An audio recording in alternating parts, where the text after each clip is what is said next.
Two people can both have multiple sclerosis and have completely different symptoms because MS doesn't damage the exact same parts of the nervous system in every person. MS attacks myelin in the brain, spinal cord, and optic nerves, but where that damage happens, how much damage occurs, and how well your nervous system compensates for it can be completely different from one person to the next. So one person with MS might struggle to walk, another might walk 3 miles and then forget the word refrigerator, and somebody else might see perfectly well but feel like their left hand has been plugged into an electrical outlet. Same disease, different wiring problems. If you're new here, this channel is where we break down MS simply, with no doom, just truth. And if you're living with MS, or trying to understand it, you're in the right place.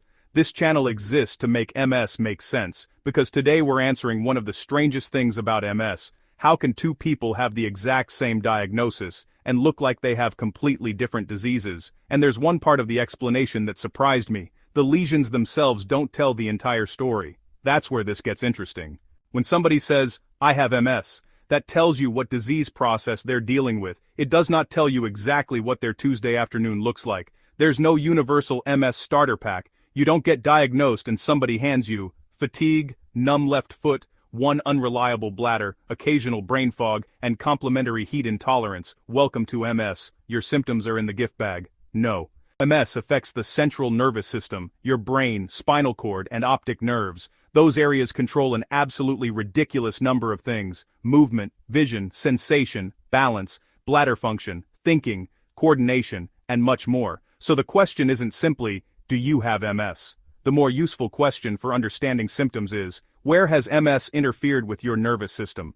Think about two houses. Both houses have electrical problems. House number 1 loses power to the kitchen. House number 2 loses power to the bathroom. Technically, same category of problem. Practically, very different emergency. One person can't make coffee, the other person can't flush the toilet, and I'm not choosing which one is worse. This is probably the biggest reason MS symptoms vary so much. Lesion location matters. Your nervous system isn't one giant blob where every area does the same job. Different pathways have different responsibilities. Damage affecting pathways involved in vision may contribute to visual symptoms. Damage involving motor pathways may affect strength or movement. Other areas can affect sensation, coordination, balance, bladder function, or other neurological functions. So imagine brain headquarters as a giant office building. MS doesn't walk in and say, "Everybody evacuate floor 7. It's more like somebody released a raccoon into the electrical room. Nobody knows which wire it's going to chew through. Nuri gets a phone call. "We lost communication with the left foot." Again? Meanwhile, the vision department next door is sitting there eating donuts.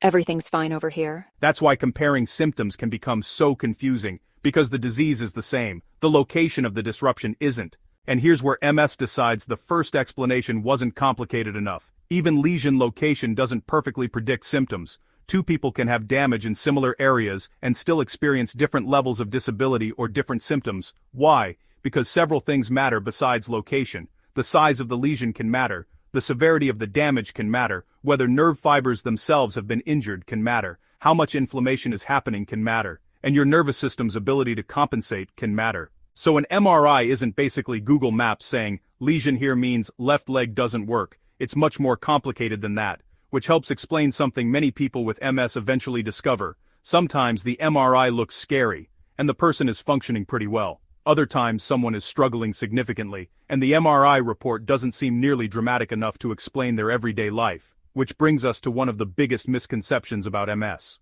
An MRI is extremely valuable. It helps doctors detect MS activity, diagnose and monitor the disease, and evaluate how treatment is working. But an MRI is not a complete inventory of what you experience every day. It doesn't say, lesion number 14 is responsible for Jennifer dropping the remote and then accusing the couch of stealing it. Some nervous system damage is more clinically important than other damage depending on its location. Some changes may be relatively quiet, others can cause noticeable symptoms. And conventional MRI doesn't capture every microscopic change happening throughout the nervous system. That's one reason doctors don't manage MS using MRI scans alone. They also care about neurological exams, relapses, disability changes, symptoms, and how you're actually functioning, because ultimately, the patient is attached to the MRI. That's an important detail. Here's the part I think makes MS even more fascinating. Your nervous system can sometimes compensate for damage. The brain has an ability called neuroplasticity. It can adapt and reorganize to some degree. Think about road construction. Your normal route is home, highway, target. Then suddenly road closed. Your GPS says, Fine, turn left here, take Route 12, cut through this neighborhood, past 3 cows, and somehow we'll still get there. that's your nervous system trying to work around damaged pathways. But people's ability to compensate isn't identical. Researchers also talk about concepts such as brain reserve and cognitive reserve, essentially differences in the nervous system's capacity to tolerate or compensate for disease-related changes, which helps explain why the amount of visible damage doesn't always match the amount of disability perfectly. Sometimes brain headquarters has lost the main route, but somebody found a side street. Now imagine two people with MS standing next to each other. Person A uses a cane, person B doesn't. People naturally assume person A must have worse MS, not necessarily. Person B might be dealing with crushing fatigue, brain fog, neuropathic pain, bladder problems, numbness, spasticity, vision changes, or cognitive difficulties. They just happen to have symptoms you can't see. This is why comparing MS by appearance is almost useless. Some disabilities announce themselves, others operate like ninjas. Nobody sees you lying on the couch thinking, Excellent suggestion. Request denied. and that leads to one of the most important parts of this entire video. If you've ever heard, my cousin has MS and she still works full-time, or my friend has MS and he runs every morning, or the classic, but so-and-so has MS and they can, you now have the scientific reason that comparison doesn't work. Having the same diagnosis does not mean having the same neurological damage.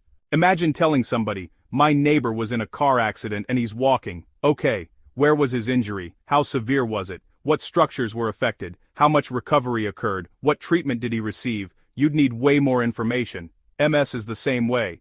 Diagnosis does not equal identical experience, so when someone says, well, I know somebody with MS, congratulations. You know somebody with MS. You do not now know everybody with MS. Here's another wrinkle. You don't even have to compare yourself with another person. Sometimes you can't compare today's you with yesterday's you. Yesterday, today, walking from the bedroom to the kitchen feels like an expedition requiring permits. That doesn't automatically mean new permanent damage occurred overnight. Old MS symptoms can temporarily become more noticeable when the nervous system is under additional stress. Heat, illness, poor sleep, stress, overexertion, fatigue. Your nervous system may have already been compensating for damaged pathways. Then something adds extra strain, and suddenly those workarounds don't work quite as efficiently. It's like brain headquarters has been operating with 8 employees doing the work of 20, then 3 call in sick. Who approved this staffing model? Nobody. Welcome to MS. Important distinction. Genuinely new or significantly worsening neurological symptoms should still be discussed with your medical team, because not every change should automatically be blamed on fatigue or heat. And this is where understanding the science can actually change how we think about ourselves, because people with MS compare themselves to other people with MS all the time. They're walking better than me, she's still working, he exercises 5 days a week, their MRI hasn't changed, she has had MS longer than I have, why am I struggling? But you're comparing two completely different nervous systems, different lesion locations, different amounts of damage, different disease histories, different levels of compensation, different treatments, different bodies, different lives. That's not a fair comparison, and it works in the other direction too. If you're doing relatively well right now, that doesn't mean somebody who's struggling simply didn't try hard enough. MS isn't a competition, there is no leaderboard, and thank goodness.